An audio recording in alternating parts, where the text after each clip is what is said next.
बहुत बहुत अभिनंदन है मेरे सभी मित्रों का दिव्य सृजन में। दोस्तों, संस्कृत में एक श्लोक है, कोकिलाना स्वरो रूपम नारी रूपम पतिव्रतम विद्या रूपम कुरूपाणा क्षमा रूपम तपस्विनाम। यानी कि कोयलों का रूप उनका स्वर है, पतिव्रता होना ही स्त्रियों की सुंदरता है, कुरूप लोगों का ज्ञान ही उनका रूप है और तपस्वियों का क्षमा भाव ही उनका रूप है। इस श्लोक से हमें पता चलता है कि जो सुंदरता होती है, जो रूप होता है, वो कोई आँखों से देखी जाने वाली वस्तु नहीं है। वो तो सिर्फ कोयलों के स्वर से समझ आती है। प्रतिव्रता स्त्री की सुंदरता पतिव्रता होने में उससे समझ आती है और कुरूप लोगों के ज्ञान में ही उनका रूप, जो उनकी सुंदरता है, वो हमें समझ आती है। तो ये जो चीज़ है, सुंदरता है, ये आँखों से देखी जाने वाला विषय नहीं है। इसी के साथ हम बढ़ते हैं हमारी कहानी की ओर, जिसका शीर्षक है त्रयरुण का पश्चाताप। सूर्यवंश में महाराज इक्ष्वाकु पुराण प्रसिद्ध राजा थे। इन्हें ही सूर्यवंश का पहला सम्राट कहा जाता है। इनकी उत्पत्ति के संबंध में पुराणकारों ने कई सारी कल्पनाएं की हैं। कुछ पुराणों का तो मत है कि एक बार सूर्यपुत्र महाराज मनु के छींकते समय उनकी नासिका से इनकी उत्पत्ति हुई थी। इसी कारण से इनका इक्ष्वाकु नाम रखा गया। राजा इक्ष्वाकु की राजधानी अयोध्या थी। पिता द्वारा प्राप्त राज्य को राजा इक्ष्वाकु ने बहुत ही ज़्यादा विस्तार किया और एक प्रकार से सूर्यवंशी साम्राज्य की नींव उन्होंने ही डाली। इसलिए पुराण कर्तव्यों के मत से इन्हें सूर्यवंश का प्रथम वंशकर्ता भी माना गया है। राजा इक्ष्वाकु के बाद सूर्यवंश में कई सारे पराक्रमी और परोपकारी सम्राट हुए, जिनमें से अनेक की मनोहर कथाओं का पल्वन पुराणकर्ताओं ने और संतों ने किया है। एक प्रकार से राजा इक्ष्वाकु की ये वंश परंपरा पुराण प्रख्यात नरेशों की लंबी श्रृंखला ही उपस्थित करती है, जिसमें कि विकुक्षी, परंजय, अनीना, पृथु, वृषकश्व, आर्द्र, युवनाश्व, श्रावस्थ, ऋषदश्व, कुवलयाश्व, धुंधुमार के नाम से जिन्हें जाना जाता है, और त्रयारुण भी इनके अंदर शामिल हैं। और भी कई ऐसे नाम हैं, लेकिन मुख्य केंद्र को ध्यान में रखते हुए कहानी को आगे बढ़ाने के लिए मैं वो नाम नहीं ले सकती। ये नाम इक्ष्वाकु वंश के केवल उन राजाओं के हैं जिन्होंने अयोध्या की गद्दी पर बैठकर देश का शासन किया था। इनके सैकड़ों सहस्त्रों भाइयों और उनके वंशधरों में से भी अनेक की मनोरंजक कथाएं पुराणों में दी गई हैं। यानी सच में ही इक्ष्वाकु वंश बहुत ही महान रहे हैं और अपने कर्तव्य से भी कभी अडिग ना रहे हैं। इसीलिए तो उनके सभी ज़्यादा से ज़्यादातर राजाओं का, ज़्यादा से ज़्यादा वंशों का नाम पुराणों की कथाओं में दिया गया है। चलिए शुरू करते हैं। इसी पुराण प्रख्यात इक्ष्वाकु वंश की 27वीं पीढ़ी में महाराज त्रिध्वज यानी त्रिवृष्णा पैदा हुए थे। महाराज त्रिवृष्णा अपने पराक्रमी पूर्वजों की यश चंद्रिका के शुभ प्रकाश में मुख शांति से जीवन बिताने वाले एक परोपकारी शासक थे। उन्होंने अपने जीवन में ना तो कोई युद्ध किया और न किसी पड़ोसी द्वारा ही उन्हें उपद्रव होना पड़ा। उनकी शांति नीति का देश की जनता पर ऐसा गहरा प्रभाव था कि छल, छिद्र और ईर्ष्या द्वेष की बुद्धि त्याग कर लोग सौहार्द और सहानुभूति से एक दूसरे को आदर देते थे और सभी कार्यों में सहयोग और सौमनस्य की भावना से काम करते थे। राजा त्रिविष्णा के व्यक्तिगत गुणों की ये छाप सारे अयोध्या के राज्य पर ही नहीं पड़ी थी, हालांकि पड़ोस के राजाओं और जनता के दिल पर भी इनका गहरा प्रभाव था। इनके समय में पड़ोस के राजा लोग परस्पर मैत्री भाव से रहने लगे थे और एक दूसरे के सुख दुख और संपत्ति विपत्ति में दिल खोलकर सम्मिलित होने लगे थे। अन्य राजाओं के पास प्रदेशों में जहां परस्पर भय, ईर्ष्या, आक्रमण और सुरक्षा की चिंता व्याप्त रहती थी, वहीं त्रिवृष्णा के राज्य में हर्ष उल्लास के साथ समृद्धि और उन्नति की दिशा अग्रसर होना ही जनता और शासन की एकमात्र चिंता रह गई थी। यज्ञ यज्ञादि के पावन प्रसंगों में अनुरक्त प्रजावर्ग की कल्याण कामना से सारों ओर धरती और आकाश में शांति की छटा छाई हुई थी। समय पर वृष्टि होती थी, यानी समय पर वर्षा होती थी। प्रत्येक ऋतु अपने नव नूतन उपहारों से धरती को बोझिल बना देती थी और वायु की शीतल मंद लहरें अपनी सुगंधी से पृथ्वी भर से सुख शांति को संदेश बांटती थी। राजा त्रिवृष्णा के वानप्रस्थ ग्रहण कर लेने के बाद उनके सुयोग्य पुत्र त्रयरुण अयोध्या के शासक हुए। त्रयरुण बाल जीवन से ही स्फूर्तिवान, पराक्रमी, प्रतिभाशाली और चंचल प्रकृति के थे। इक्ष्वाकु वंश के प्रचंड पराक्रम और वीरता की कथाएं उनके बाल मानस में ही समाविष्ट हो चुकी थी। यानी बचपन से ही वो जो अपने पूर्वजों की कथाएं सुन सुन के बहुत ही ज़्यादा उनके अधिगत हो चुके थे, उन्हें जान चुके थे और वो उस दिन की बड़ी उत्सुकता से प्रतीक्षा कर रहे थे जब सारे भूमंडल में उनके पराक्रम और ऐश्वर्य की दुंदुभी बजने लगे। जब त्रयारुण का राज्याभिषेक हुआ और राजा त्रिवृष्णव वन में चले गए तो त्रयारुण को अपनी चिरवांछित अभिलाषा पूरी करने की उतावली पड़ गई। राजा त्रयारुण और उनके पुरोहित के बेटे वृषजान में बाल्यकाल से ही परस्पर अटूट मैत्री थी, यानी बहुत ही घनिष्ठ मित्र थे। दोनों समवयस्क ही नहीं थे, शरीर रचना और सद्गुणों में भी एक समान थे। जब से उन दोनों ने होश संभाला था तभी से उनका अटूट साथ था। एक साथ खेलना कूदना, पढ़ना, शिकार खेलना, शास्त्र अभ्यास करना और दिन का भोजन करना। पृथक पृथक निवास की व्यवस्था होने की वजह से दोनों सिर्फ रात की कुछ घड़ियां ही अलग बिता पाते थे और वो भी उनके लिए पहाड़ सी हो जाती थी। दोनों के नव यौवन की सुनहली मैत्री स्वर्ग के सारे दुर्लभ पदार्थों से भी बढ़कर कल्पनापूर्ण और सुखमयी थी। दिन में दोनों क्षण भर के लिए भी एक दूसरे से अलग नहीं रह सकते थे। त्रयारुण यदि स्फूर्तिवान, वीर, महारथी, पराक्रमी, परिश्रमी और पर दुख कातर था तो वृषजान की तीक्ष्ण प्रतिभा और गहन पांडित्य के साथ उसका सबसे संग, सहज, निष्कपट व्यवहार और विमल हास्य अनायास की ये मन मोह लेता था। दुख दारुण प्रसंगों में भी अपनी मनमोहक उपस्थिति से वो आकर्षक बना लेता था।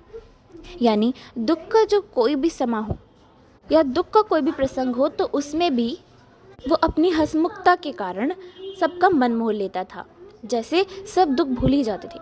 हमेशा परोपकार, गुरुजनों के प्रति अपार आदर भावना की चर्चा के साथ उसे सबकी ओर से अमोघ आशीर्वाद भी मिलते थे। राजकुमार त्रयारुण के साथ राजनीति के कार्यों की विवेचना के समान ही वो ऋषियों और मुनियों का भी परामर्शदाता था और यौवन काल में ही उसे मंत्र दृष्टा ऋषि की संज्ञा से सम्मानित किया जा चुका था। यानी वेदों के बारे में भी जानता था और साथ ही साथ राज के कामकाज किस प्रकार से चलाने चाहिए, शासन व्यवस्था कैसी होनी चाहिए, उसको इस चीज़ का भी ज्ञान था। इस तरह राजकुमार त्रयारुण की निर्भयता, वीरता, पराक्रम और काम को अच्छे से करने की जो शैली है, कार्यपटुता और वृषजान की अलौकिक प्रतिभा, व्यवहारिकता और पांडित्य से अयोध्या वासियों को ये विश्वास हो गया था कि जल्दी ही उनके और भी अच्छे दिन आने वाले हैं। हुआ भी कुछ ऐसा ही। राज्याभिषेक के थोड़े ही दिनों बाद त्रयारुण के वृषजान की सम्मति ली और उससे दिग्विजय के लिए अभियान का निश्चय किया और सारे प्रजावर्ग के दिल से उनके कार्य का अनुमोदन किया। चारों ओर की शांति और संतोष की नीरवता को भंग करने वाली त्रयारुण की चतुरंगिनी ने जब अयोध्या से अभियान के लिए प्रस्थान किया तो नगरवासी वृद्धों, मंगलवाचकों और पुरांगनाओं ने दिग्विजय के गीत गाए और आशीर्वचन कहे, यानी बहुत मंगल कामनाएं उनको दी। संख्यातीत स्यंदनों, अश्वों और गजराजों की संयुक्त ध्वनि के साथ पदाति सेना के हर्षाधिकारों और जय जयकार से दिशाओं के कान भर गए। यानी इतने बड़े राज्य में चारों ओर से जब उनके जय जयकार होने लगी तो उसकी गूंज चारों दिशाओं में फैलने लगी। गिरि गह्वर गूंज उठे, सीमांत समुद्र की विक्षुब्ध लोल लहरें उद्वेलित हो उठी और धरती कसमसाने लगी। राजमार्गों में दरारें पड़ गई और पगडंडियों ने ग्रीष्म की शुद्र नदियों का सा रूप धारण कर लिया। मार्ग के नद, नदी, सरोवर और वन ऊपर से सूख से गए। परिणाम ये हुआ कि जहाँ कहीं महाराज त्रयारुण गए वहाँ सर्वत्र सीमांत राज्यों के निवासी 2 योजन दूर से ही अपने शासकों के साथ उपायनों की ढेरियाँ ले लेकर उनकी ओर पुरोहित वृषजान की वंदना के छंद कंठस्थ करने लगे। इस तरह कुछ ही समय में ही बिना किसी युद्ध प्रयास के महाराज त्रयारुण ने अपनी दिग्विजय की यात्रा पूरी करके राजधानी अयोध्या को वापस लौटने का निश्चय किया। इस तरीके से बिना युद्ध के ही सीमा के अंत से शुरू होने वाले राज्यों से उपहार और भेंटें प्राप्त कर बिना युद्ध के ही त्रयारुण ने अपनी विजय प्राप्त करके राजधानी की ओर वापस प्रस्थान किया। महाराज त्रयारुण और पुरोहित वृषजान एक ही महारथ पर समासीन थे। उनकी सारी दिग्विजय की यात्रा रक्तविहीन रही, यानी युद्ध नहीं हुआ। दिन भर में अधिक से अधिक प्रदेश का विचरण कर वो रात्रि में जहाँ अवस्थान करने गए वहीं उनका स्वागत हुआ। बहुमूल्य भेंट दी जाती, अधीनता स्वीकृति की आदरणीय शर्तों पर विजय दुंदुभरी बजाई जाती, यानी विजय की शहनाई बजाई जाती और मांगलिक संगीत और नृत्य के मोहक आयोजन रचे जाते। यानी मित्रता कर ली उन्होंने, बाकी राज्यों वाले राजाओं से मित्रता हो गई। प्रतिदिन नूतन उल्लास का वातावरण अपने आप ही रच उठता और सैनिकों और श्रमिकों समेत सबके श्रम और खेद स्वतः मिट जाते। यानी जो भी आयोजन होता उसमें छोटे से छोटा वर्ग और बड़े से बड़ा वर्ग सम्मिलित होता, सबको समान रूप से आयोजन में बुलाया जाता और आमंत्रित किया जाता। दूसरे दिन एक सुबह की अरुणिमा के साथ ही यानी सुबह के सूरज के साथ ही सबको सद्य स्फूर्ति मिल जाती और बंधे बंधाए कार्यक्रमों के साथ अगले दिन की विजय यात्रा दोबारा शुरू हो जाती। धनाध्यक्ष कुबेर की उत्तर दिशा से आरंभ कर महाराज चरण ने ज़्यादातर दक्षिणा और पश्चिम की दिशाओं में अपना अभियान अनवरत जारी रखा। यानी अब वो राज्य जो है उसको दक्षिण और पश्चिम की ओर वो ज़्यादा विस्तृत करने के लिए उन्होंने ये अभियान जारी रखा। सारे दिग्विजय यात्रा में कहीं भी कोई प्रतिद्वंदी उन्हें नहीं दिखा जो उनसे टक्कर ले सके। बाधा डालना तो दूर, यात्रा भर के कर्कश वचन सुनने की भी स्थिति नहीं आई। पुरोहित वृषजान का निर्धारित मंगल मुहूर्त अखरवित रहा, टूटा नहीं। इस तरह दिग्विजय का पूर्व निश्चित कार्यक्रम समाप्त कर चतुरंगिनी अपने नायकों के साथ अयोध्या के पथ की ओर वापस चल पड़ी। चारों ओर अपार हर्ष था। लाखों सैनिकों के हर्ष और उल्लास से भरी जय जयकार की ध्वनि से धरती गूंज उठी, दिशाएं व्याकुल हो गई और आकाश की निस्तब्धता समाप्त हो गई। महाराज तरुण के दिग्विजय से उस उन्मत्त संदेश को थोड़े ही दिनों में वायु के लाल तरंगों के समान सीमावर्ती समुद्रों के चंचल लहरों के सातों महाद्वीपों में फैला दिया गया। चारों ओर उनकी जो विजय है, किसी और राज्य के ऊपर विजय प्राप्त करने की जो घोषणा है वो चारों दिशाओं में फैल गई, सातों महाद्वीपों में फैल गई। इस तरह समस्त भूखंड पर त्रिवरुण की वीरता और वृषजान की बुद्धिमत्ता के गुणगान सब कुछ झूम उठा। ये संदेश जब अयोध्या पहुंचा तो राजधानी में पश्चिम की ओर से वापस होने वाले राजमार्ग पर जगह जगह स्वागत के विशाल बहुमूल्य तोरण बनाए गए, यानी कि उनके स्वागत के लिए द्वार बनाए गए। राग रंग रचा गया और दिग्विजय महाराज तरुण और पुरोहित प्रवर वृषजान के हार्दिक स्वागत की तैयारियां की गई। जिधर देखिए उधर से ही लाखों उत्सुक आंखें तरुण और वृषजान को अपने बंद कर लेने में उत्सुक थी, यानी उन्हें अपने आँखों पर पलकों पर बिछा लेने में उत्सुक थी। कोई स्वागत का नवीन गीत कंठस्थ कर रहा था तो कोई मनोहर चित्र रचना के हिसाब से अपने दिल के संचित आनंद को बाहर उड़ेल रहा था। किसी न किसी प्रकार की कलाकारी से सब अपने प्रेम को अपने राजा के प्रति व्यक्त कर रहे थे। अयोध्या के ग्रहों अपने दीवारों में भी दोनों मित्रों के चित्रों से मुखर हो रही थी और मांगलिक वाद्यों की धुनों और स्वागतार्थ रचे गए कवित्वपूर्व गीतों के लय स्पष्ट को गा रहे थे। कविताएं उनके लिए कविताएं बनाई जा रही थी और उनका भी गायन किया जा रहा था। सारी अयोध्या नगरी ही नहीं, सारा राज्य अपनी अपार प्रसन्नता के पारावार में हिलोरे ले रहा था। आखिरकार वो मंगल वेला आ ही गई। अयोध्या अपने अपूर्व वैभव और ऐश्वर्य की जिस निराली छटा को देखने के लिए बहुत दिनों से उद्ग्रीव हो रही थी, वह अपनी चरम सीमा पर पहुंच गई। योजन दूर से ही जय जयकार की गगनभेदी ध्वनि जब अयोध्या के प्राचीरों में मुखरित हुई तो सारी राजधानी का कण कण विस्फोरित हो उठा। यानी इतनी भारी मात्रा में लोग जय जयकार कर रहे थे और इतनी ऊंचे स्वर में जय जयकार कर रहे थे राजा की और उसके मंत्री की, जैसे कि बादल गरज रहे हों। और इतना ही नहीं, वो जय जयकार इतनी ज़्यादा ऊंची थी कि वो आसमान को छू रही थी। अपार हर्ष और उल्लास की इस मादक वेला में अयोध्या के बाल वृद्ध और नर नरारी चमत्कृत हो उठे। बच्चे से लेके बूढ़े, आदमी से लेके स्त्री तक आनंद तारिके की चंचल लहरों में सबके सब तरंगित थे। अयोध्या पागल बनी हुई थी। राजमार्गों की दशा तो दूर, विथिकाओं और पगडंडियों पर इतनी अपार भीड़ थी कि किसी का इधर से उधर निकलना सुगम नहीं रह गया था। आखिरकार जनता इतना तो प्यार करेगी ही। जो राजा अपने सुख भोगों को दांव पे लगाकर उसे दूर रख के त्याग कर अपनी प्रजा के लिए कार्य करता हो, उसके लिए प्रजा क्यों ना प्रेम बरसाएगी। आखिर में जब महाराज का स्यंदन राजप्रसाद की ओर चला तो यातायात की दृढ़ व्यवस्था के विपरीत भीड़ की अधिकता के कारण उसका एक पग भी आगे बढ़ना कठिन हो गया, क्योंकि अब रथ आगे बढ़ रहा है और जो लोग हैं वो रथ के सामने काफ़ी सारे हैं, तो रथ आगे नहीं बढ़ पा रहा। स्पंदन जब तनिक भी रुक जाता तब पुष्पवृष्टि के साथ महाराज की जयध्वनि से आकाश और दिशाएं कंपित हो उठती। आगे पीछे दाएं बाएं ऊपर नीचे सारी जगह अपार जन समुद्र था। ऐसे जन खड़े थे, ऐसे लोगों की भीड़ ऐसे थी मानो पूरा समुद्र हो। ना कोई आगे बढ़ सकता और ना ही पीछे हट सकता था। मीलों दूर से ही ऐसी दशा थी। आखिरकार राजमार्ग में महाराज स्यंदन जब रुक गया और सैनिकों और राजपुरुषों के लाखों प्रयत्नों के बाद भी कोई विशेष सफलता नहीं मिली तो वृषचान चिंतित हो उठे। स्यंदन की पीठिका से उठकर वो सारथी के पास आकर खड़े हो गए और बहुत विनय किंतु अनुशासन के गंभीर स्वर में राज स्यंदन को आगे बढ़ने का मार्ग देने के लिए जनता से हार्दिक अनुरोध किया। वृषचान को देखते ही लाखों कंठ दोबारा स्वर से हो उठे, यानी उन्होंने फिर से जय जयकार लगाई। गगनभेदी ध्वनि से वही सब जो पहले हुआ था वैसा ही होने लगा। लेकिन क्षण भर बाद ही स्यंदन को आगे बढ़ने का मार्ग मिल गया। अब राजा बोल रहा है तो मार्ग तो मिलेगा ही, और वो धीमी गति से राजप्रसाद की ओर आगे बढ़ने लगा।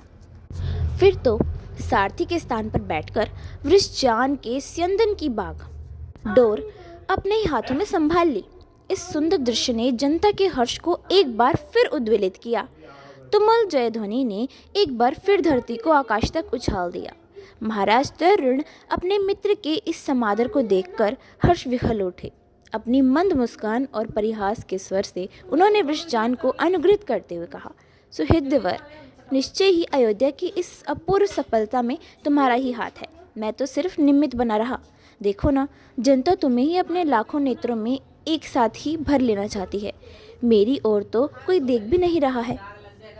अब जो त्रैवर्ण थे वो राजा थे, इसीलिए प्रजा जो है उनके ऊपर प्रेम न्यौछावर कर रही थी।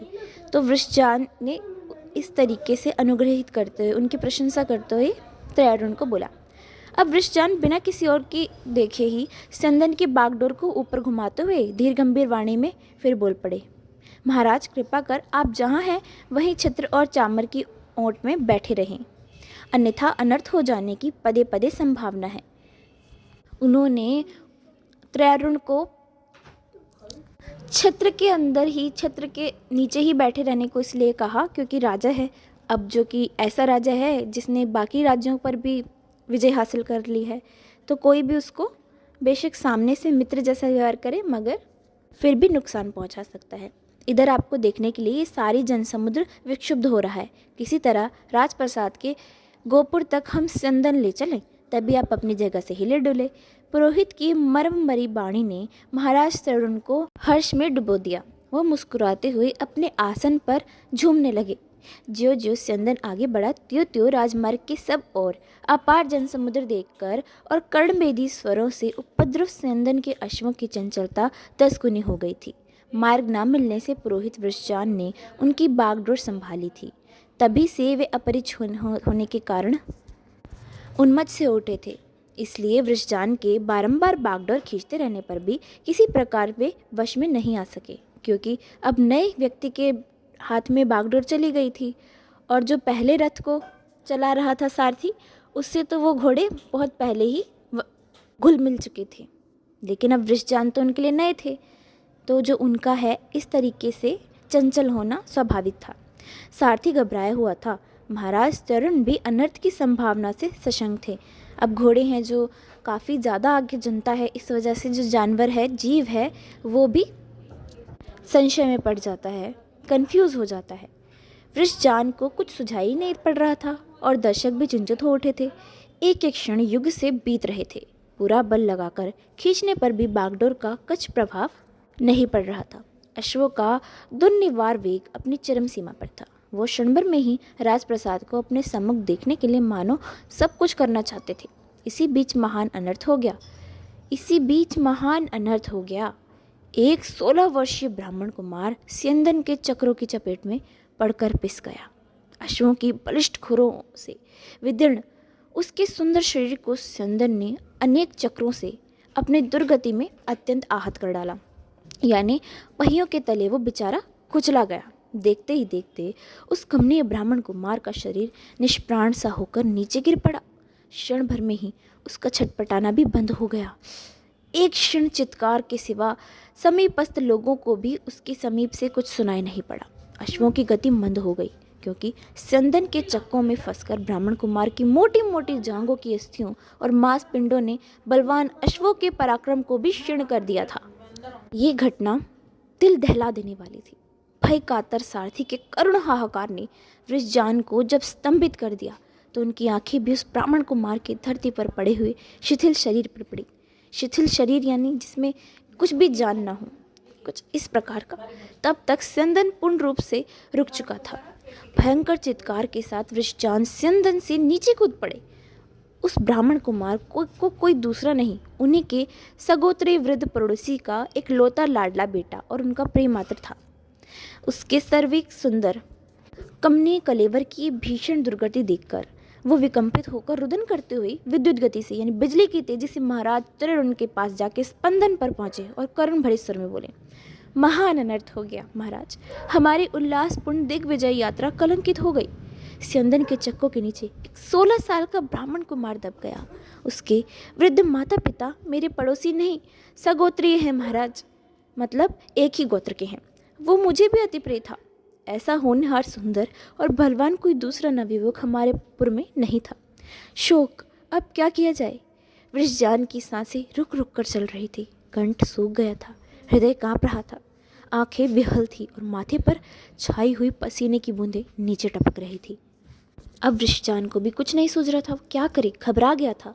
इस भीषण विषता का दुस्संवाद सुनते ही महाराज त्रिरुण घबरा गए। ब्रह्म हत्या जैसे अमिट कलंक की कालिमा का स्मरण करते ही उनकी अमल बुद्धि मंथर हो गई, विवेक छूट गया और भावी अनर्थ की दुष्कल्पना उनके मुंह से अकस्मात निकल पड़ा।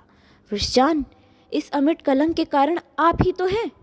सारथी के हाथों से बागडोर छीनकर आपने अश्वों को अपद्रुत कर दिया, यानी जो परिचित था, जो अश्व जिस सारथी से परिचित थे आपने उसको तो हटा दिया, आपसे वो परिचित नहीं थे, आपने उनकी बागडोर संभाल ली, इस वजह से वो डगमगा गए अश्व और ये जो है ब्राह्मण कुमार उनके पैरों के नीचे आ गया और मर गया। अनुभव ना होने पर भी केवल अपनी बहुज्ञता प्रदर्शित करने के लिए ऐसी भयंकर भीड़ भाड़ में यदि स्यंदन को चलाने का दुस्साहस आपने न किया होता तो ये नहीं होता। हंत, अब क्या किया जाए। महाराज का स्वर बहुत रुक्ष हो गया था, यानी बहुत रूखा हो गया था और श्वास गति तीव्र चल रही थी। महाराज त्रिरुण की इस मर्मभेदी वाणी ने क्षण भर में ही वृषजान के मर्मस्थल को छिन्न भिन्न कर डाला, यानी उनका कलेजा चीर डाला। हालांकि जीवन भर की संचित सहानुभूति और सुहृदता को क्षण में ही इस प्रकार से नष्ट कर देने की उनकी इच्छा नहीं थी, फिर भी वह विचलित हो गए। गंभीर वाणी में बहुत धैर्य के साथ उन्होंने विनम्रतापूर्वक कहा, महाराज, यदि इस महान दिग्विजय का श्रेय आप लेंगे तो निश्चय ही ये कलंकनी ब्रह्म हत्या भी आपको ही लेनी पड़ेगी, क्योंकि इसी के साथ ही वह भी जुड़ी हुई थी। अब वृषजान का यहाँ पर कहने का तात्पर्य ये है कि जो जनता आई थी, उमड़ पड़ी थी, प्रेम जो समुद्र प्रेम का उमड़ रहा था वो सब आपके लिए उमड़ रहा था। जनता आपके लिए खड़ी थी, मेरे लिए नहीं खड़ी थी। इसलिए आपकी वजह से जनता खड़ी थी, भीड़ की वजह से जो है घोड़े के नीचे वो बालक आके पिस गया और इसलिए आपके श्रेय जाता है इस पाप का, ब्रह्म हत्या का श्रेय आपको जाता है, आपने किया है, आपकी वजह से हुआ ये सब कुछ। मैं तो कहूँगा कि आपके अभिमानी मन ने यदि दिग्विजय की उद्दाम लालसा न प्रकट की होती तो ये महान अनर्थ कैसे घटित होता। शांतिप्रिय महाराज त्रिविष्णु के शासनकाल में तो एक मनुष्य का भी वध नहीं हुआ था। महाराज वृषजान की वाणी में भी उनकी सहज माधुरी नहीं रह गई थी। ब्रह्महत्या के भय से बुद्धि और विवेक लुप्त हो चले थे, यानी इतने डर गए थे दोनों कि एक दूसरे के ऊपर वो इस चीज़ का आरोप लगा रहे थे। दोनों में से कोई भी इसलिए तैयार नहीं था कि हमारी वजह से हुआ ये, और बात ठीक थी। घबराहट में मनुष्य कुछ भी बोलता है। वृषजान की इस निर्मय स्पष्टिक से महाराज त्रिरुण का वंशानुगत अभिमान प्रबुद्ध हो उठा।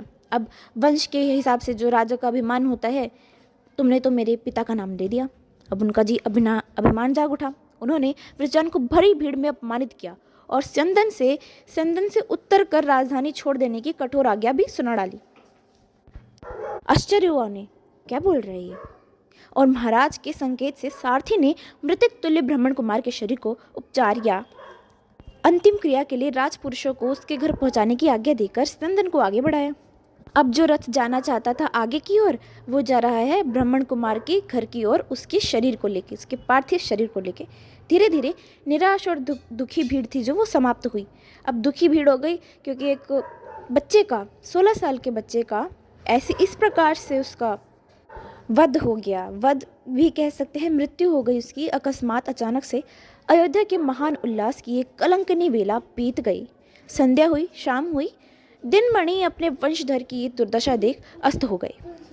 मुनि कुमार की इस दयनीय मृत्यु की अब चर्चा निशा के अंधकार के साथ ही सारी राजधानी के में से व्याप्त हो गई। महोत्सव के सारे आयोजन बंद कर दिए गए और सुबह जहाँ विजय की धुंध बज रही थी, वहीं रात में शमशान की सी नीरवता छा गई। महाराज तरुण इस अनागत अमंगल की मीमांसा में अन्न जल छोड़कर एकांत में जा पड़े थे। अब वो इतने ज़्यादा वो अंदर से दुख हो गए इस हत्या की वजह से कि उन्होंने अन्न जल भी त्याग दिया, और होंगे क्यों नहीं। आखिर सवाल एक 16 वर्षीय बालक की मृत्यु का था। मंत्रीगण किंकित विमूढ़ थे, एकदम चुप थे। अंतपुर में सिसकियों का साम्राज्य था, सभी और दुखी लोग थे, शोक में थे। लेकिन इन सब विपदाओं में भी वृषजान अचंचल थे। राजपुरुषों ने मुनि कुमार के निर्जीव से शरीर को लेकर उन्होंने अपनी सेवा और साधना का मार्ग पकड़ा। वे अर्थवागिरस के अद्वितीय उपदेष्टा और साधक थे। अथर्वागिरस में अलग अलग प्रकार के यज्ञों के बारे में, उपनयन संस्कार आदि के बारे में बताया जाता है कि उसको किस प्रकार से करना चाहिए, और साथ ही कई सारी वैदिक परंपराओं को किस प्रकार से और किस पद्धति द्वारा किया जाना चाहिए, ये बताया जाता है। तो इन्होंने अब ब्राह्मण कुमार के मृतक शरीर पर रात्रि भर अपने प्रयोग जारी रखे।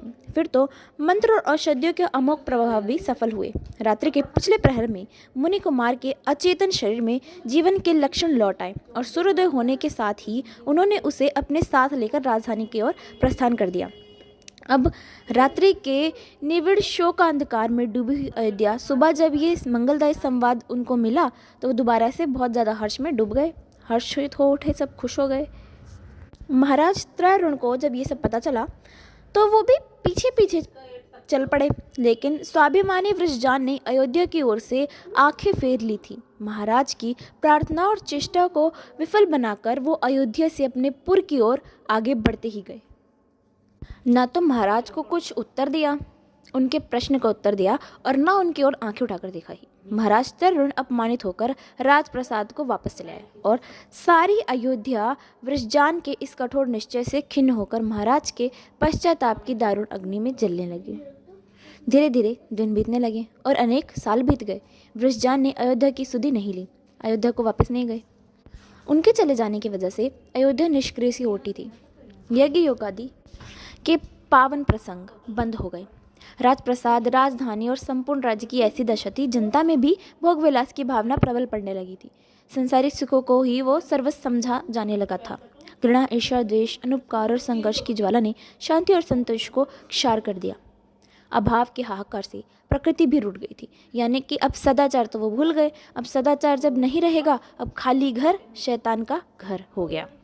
अतिवृष्टि और अनावृष्टि से सारी प्रजा संत्रस्त हो गई, और इधर महाराज तरुण ने सैकड़ों पुरसुंदर रमणियों से भरे अंतपुर का अपमान कर एक अति सुंदर नगर वधू की कन्या पिशाची से गंधर्व विवाह कर लिया। अब जो है वो भी विलास में डूब गए हैं, राजा भी। पिशाची के अंतपुर प्रवेश के साथ ही अयोध्या पर आपदाओं की घनघोर वृष्टि हुई, यानी जैसे ही उसकी शादी हुई राजा की पिशाची से, वैसे ही बहुत ज़्यादा उनमें आपत्ति आने लगी। महामारी आई। जितने बलवान, बुद्धिमान, सुंदर और सर्वगुणों से भरपूर नवयुवक थे, एक एक करके सब मरते गए। अच्छे अच्छे रत्न खो दिए। इन्हीं को तो कहते हैं दुर्लभ रत्न। अनेक नए नए रोग आए। प्रजा का अधिकांश विकलांग और रोगी वन है वो हो गया। अविद्या का ऐसा प्रगाढ़ अंधकार फैला कि बेटा और पिता में लड़ाई होने लगी। पति पत्नी का सिर काटने को उतारे होने लगे, और लोग अपनी ही बहू बेटी की प्रतिष्ठा के प्रसंगों में भी उपेक्षा करने लगे। जहाँ अग्निहोत्र होते थे, संध्या और पूजन के पावन समारंभ रंच जाते थे, यानी कि जहाँ पर यज्ञ होते थे वहाँ पे अब सब कुछ ना हो, यज्ञ नहीं होते थे, और अब प्रजा भी जो थी वो दूषित होती जा रही थी। एक दूसरे की निंदा और एक दूसरे के अपकार की योजनाएं बनाई जाने लगी, षड्यंत्र रचे जाने लगे एक दूसरे के लिए। ईश्वर का विस्मरण हो गया। ईश्वर को तो जैसे भूल ही गए लोग, और एक दूसरे का गला काट कर उसकी संपत्ति, प्रतिष्ठा और बहु बेटे को हड़पने की कुकल्पना होने जो है वो प्रचलित होने लगी। तो ये जो होता है परिणाम, अपनी गलती स्वीकार ना करने का और अहंकार में रहने का, ये ऐसा परिणाम हो जाता है।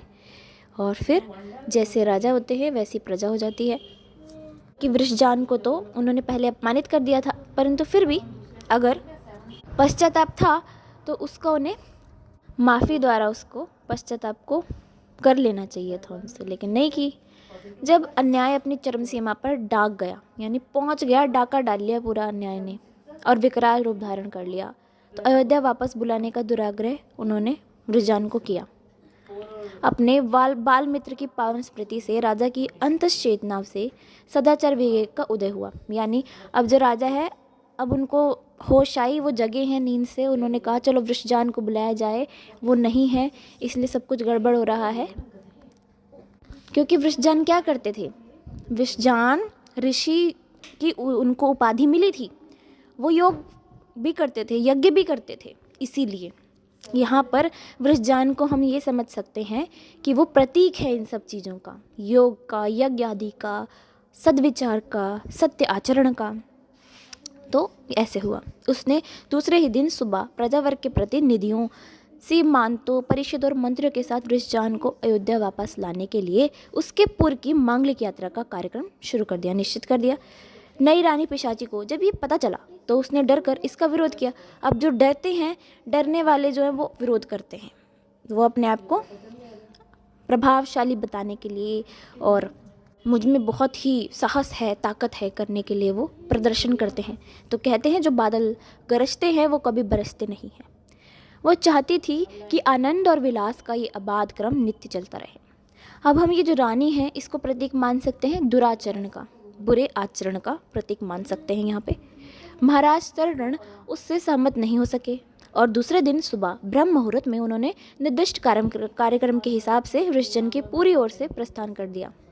यानी वृषजान को जो है अपने और बुला लिया अपने राज्य में। पहले प्रेतमा पिशाची को भी साथ ले चलने का निश्चय हुआ, लेकिन वो तो रूठ गई और महाराज के साथ पुरोहित के गांव जाने के इस कार्य को अपमान से पूर्ण बतलाकर रुक गई। तो वो तो रुकेगी क्योंकि उसको पता है कि वहाँ वो जाएगी तो उसका विनाश हो जाएगा। अगर वो सदाचार में जाता है तो दुराचार का विनाश हो जाता है, इसलिए वो वहीं रुक गई। महाराज तरण ने प्रजावर्ग के प्रतिनिधियों, सामंतों, परिषदों और मंत्रियों समेत वृषजान के पूर्व में जब पैर रखा तो उन्हें वर्षों बाद अयोध्या के अतीत गौरव की दोबारा से स्मृति हो आई। यानी अब वो समझ गए अब हमारा कल्याण होगा, पहले जैसे ही जैसे पहले होता था, अब हम वृषजान के पास पहुँच चुके हैं।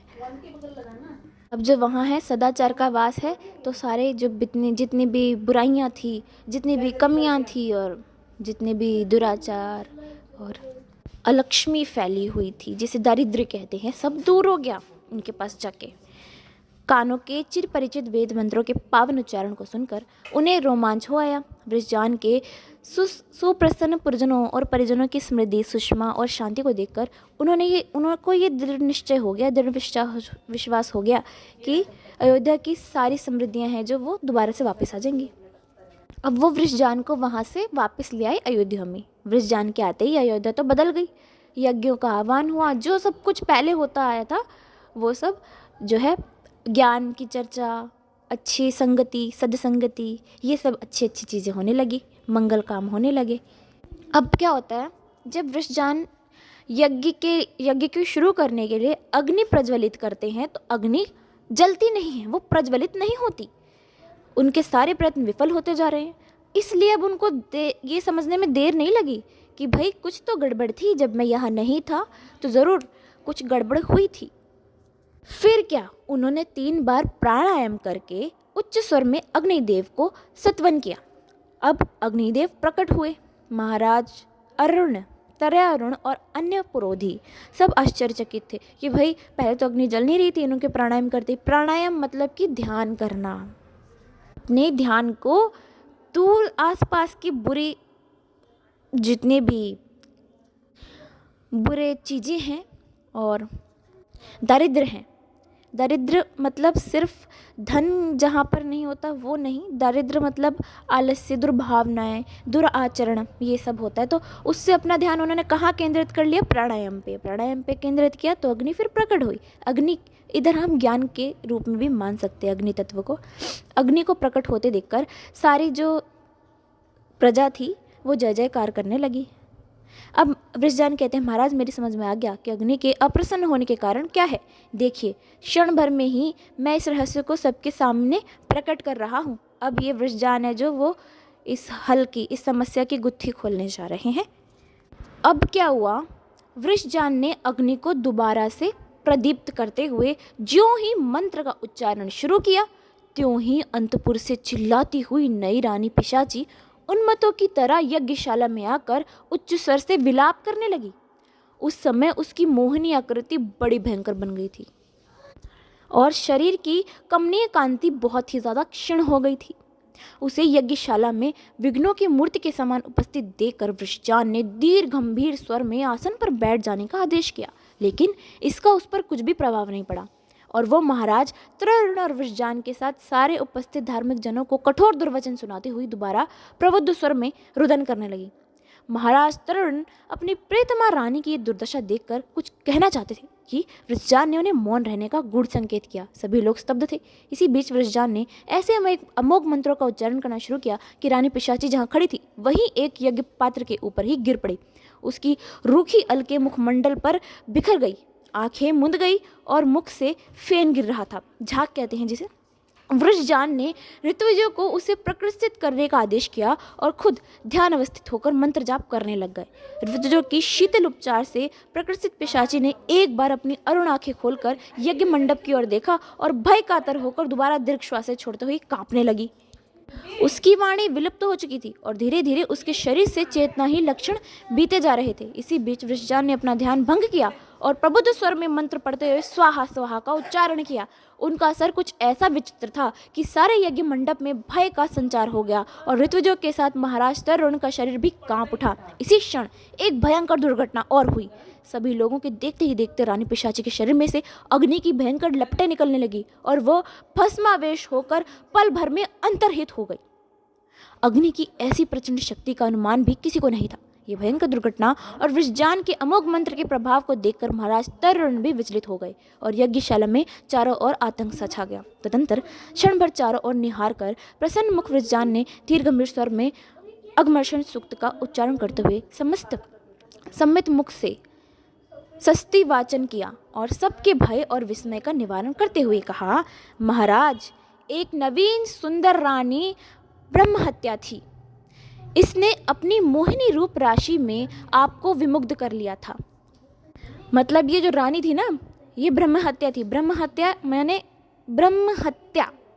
अब ब्रह्म मतलब क्या होता है? ज्ञान। कौन सा? अध्यात्म का ज्ञान। उसकी जब आपने हत्या कर दी, उसको आपने छोड़ दिया, तब जो इसने घर कर लिया और ये घर कर लिया तो आपको ये परेशान कर रही थी। मेरे आते ही ज्ञान बटा, संचार हुआ और ये गायब। राजप्रसाद में जिस दिन इस अभागिनी का प्रवेश हुआ उसी दिन से अयोध्या की ही नहीं सारे राज्य की भी श्री नष्ट हो गई। ये प्रत्यक्ष पिशाची थी महाराज। इसकी रूप राशि में आप ऐसे बंधे हुए थे कि कभी इसके नाम पर आपने ध्यान ही नहीं दिया। इसी ने अग्नि के तेज को खर्वित करके सारे राज्य में विपत्तियों के बादल बरसाए थे। ये समाप्त हुई और अब हमारा यज्ञ निर्विघ्न संपन्न होगा। महाराज तरुण दोबारा से कांप उठे। पिशाची का नाम बार बार स्मरण करते हुए वो उनकी नारगी प्रसंगों का भी स्मरण करने लगे जो उनके प्रमाद और अज्ञान के राज्य की वर्तमान दुर्वस्था के कारण बने थे। यानी वो अपने अब गलतियां महसूस कर रहे हैं, उनको अपनी गलतियां याद आ रही हैं, कहाँ कहाँ मैंने गलती की थी। क्षण भर में ही यज्ञ मंडप की प्रसन्नता से परिपूर्ण हो गया। जो यज्ञ मंडप था वो प्रसन्न हो गए सब और तदंतर यज्ञ का शुरुआत हुई। यज्ञ है दोबारा से शुरू हुआ। वर्षों बाद यज्ञ धूमों की संघन घटा में अयोध्या सुगंधि से भर गई थी। वेद मंत्रों के उच्चारण से वातावरण में व्याप्त निखिल पापों का शमन हो गया और श्री विहीन अयोध्या वासियों के मुरझाए मुखमंडल उत्फुल्ल होकर नवजीवन का अनुभव करने लगे। तो सचमुच अयोध्या के दिन दोबारा वापस लौट आए। यज्ञ मंडप में अहर्निश जागरूक अग्नि की पावन ज्वाला में पिशाची की काया और माया के भस्म हो जाने से महाराज तर्यारुण और पुरोहित वृषजान की बाल मैत्री अब सारे प्रजावर्ग में इहलोक और परलोक बनाने वाले वैदिक कर्मों के सदनुष्ठान के साथ साथ दिन प्रतिदिन और ज़्यादा बढ़ती जा रही थी और दृढ़ होती जा रही थी और ज़्यादा घनीभूत होती जा रही थी, गहरी होती जा रही थी। सारे राज्य में मुख में प्रसन्नता छाई हुई थी। सुख, समृद्धि, शांति और संतोष की वर्षा से निर्बाध आनंद का सागर उमड़ने लगा।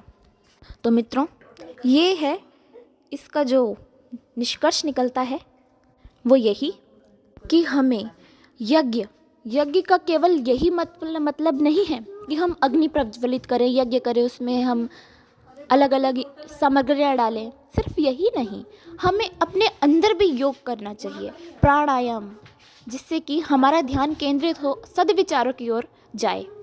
हमारा जो हृदय है वो चंचल होता है, उसको एक जगह एकाग्र करने के लिए प्राणायाम, ध्यान बहुत ज़रूरी होता है, ताकि इससे हम जो अपने पथ से कहीं और गिरे नहीं, पथ भ्रष्ट ना हो। यही तो थी कहानी, इसी ओर संकेत करती थी कि किस तरीके से जो त्रयारुण है वो उसके साथ ये जो वृषजान थे, मंत्री थे और उनकी रानी पिशाची थी, ये सब एक तरीके की अलंकार हैं जो हमें बताए गए हैं, ये दिखाने के लिए कि किस प्रकार से किस किस की संगति द्वारा कैसे कैसे परिणाम आ सकते हैं। पिशाची के संगत के द्वारा, उसके साथ के द्वारा उसके राजा के ऊपर क्या परिणाम आते हैं, उसके राज्य में सारी और जो है लक्ष्मी उससे मुख मोड़ लेती है, और जो वृषजान है उनकी संगति के साथ उनका क्या कल्याण होता है।